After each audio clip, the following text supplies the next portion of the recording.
Vote দিয়েছেন, আপনাদের অভিজ্ঞতার প্রয়োজন ছিল। সময়ের ব্যবধানে বেশি সময় লাগবে না, বুঝতে পারবেন কোথায় ভুল করেছে।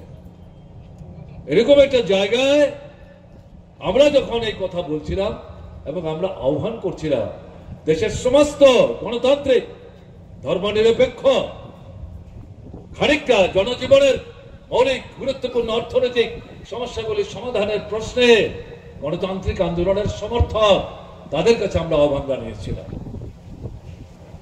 যার যার মঞ্চে দাঁড়িয়ে আলাদাভাবে বিচ্ছিন্নভাবে এই লড়াই করলে হবে না। আসুন আমরা একটা জায়গায় সম্মিলিত হওয়ার চেষ্টা করি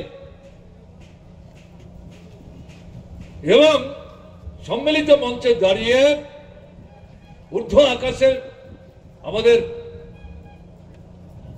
যে নিনাদ, কণ্ঠ নিনাদ, এটাকে আমাদের ভাসিয়ে দিতে হবে।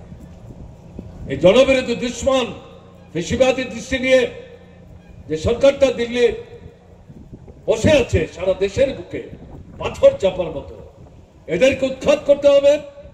একটা বিকল্প জনদরদী গণতান্ত্রিক ধর্মনিরপেক্ষ সরকার প্রতিষ্ঠা করতে হবে।